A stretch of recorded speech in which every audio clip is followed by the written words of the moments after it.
Cells, like these prokaryotic E. coli cells, replicate themselves quickly and efficiently. Part of the process of asexual reproduction is the ability of cells to make identical copies of their DNA before cell division occurs.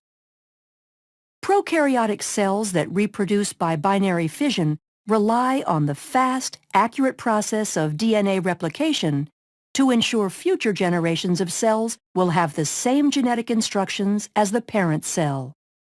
The structure of DNA aids in the speed and accuracy of replication. Double-stranded DNA is a polymer of two strands of nucleotides which are hydrogen bonded to each other to form a double helix. Nucleotides are molecules that consist of a deoxyribose sugar, a phosphate, and one of 4 nitrogenous bases.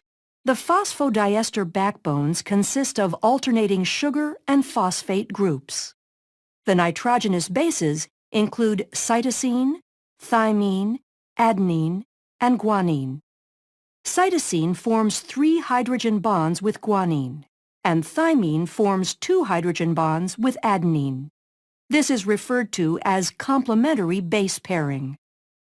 The double helix will have one strand oriented in a 5' to 3' direction relative to the hydroxyl group of the deoxyribose sugar, and the other strand oriented in a 3' to 5' direction. This shows the anti-parallel nature of the DNA strands. The complementary base pairing in the structure of DNA allows replication to be executed in a semi-conservative manner. Each strand of the DNA molecule is used as a template in the creation of a new double strand. Replication begins with double-stranded DNA being separated, and each original strand, called a parent strand, is used as a template for the complementary base pairing of nucleotides to make 2 new molecules.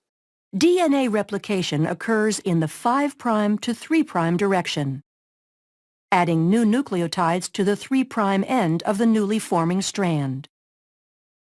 DNA replication will begin at a specific area of the molecule called the origin of replication. The origin of replication denotes the area of active replication called the replication fork. In order to understand how complex eukaryotic organisms replicate DNA, scientists first studied replication in prokaryotic models like E. coli. A number of enzymes are needed for replication to proceed once the replication fork is established. Helicase separates the strands of the double helix, and single-stranded binding proteins stabilize the newly single-stranded regions. DNA gyrase is used to make sure the double-stranded areas outside of the replication fork do not supercoil. Once the replication fork is stable, DNA polymerase catalyzes the addition of new nucleotides to the growing daughter strand. Other proteins, such as beta clamps and the clamp loader, help hold the DNA polymerase in place on the DNA. Short sequences of RNA, called primers, have to be paired to the template strands by the enzyme primase because DNA polymerase cannot begin to add nucleotides without a primer. Replication of both strands occurs at the same time, one using continuous synthesis and the other discontinuous. Continuous synthesis occurs on the 3' to 5' oriented parent strand, referred to as the leading strand. New nucleotides are added to the 3' end, moving continuously toward the expanding replication fork. Discontinuous synthesis occurs on the parent strand that is oriented 5' to 3', called the lagging strand, and is completed in segments called Okazaki fragments. Replication on this strand uses primase to add primers ahead of the 5' end of the lagging strand. DNA polymerase III then adds short sequences of nucleotides, the Okazaki fragments, to the primer, filling in the gap.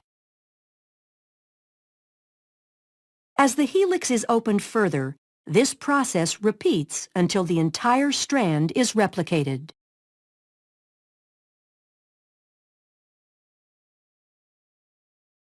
DNA polymerase I replaces the RNA primers with DNA nucleotides, and DNA ligase is used to ensure bonding between the fragments and the replaced nucleotides.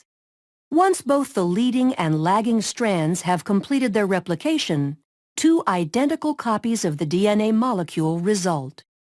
The process of DNA replication allows actively dividing bacterial cells to make sure all daughter cells have the same genetic instructions as the parent cell, allowing them to function in the same manner. Thus, bacterial populations can grow, increasing the number of individuals in a colony.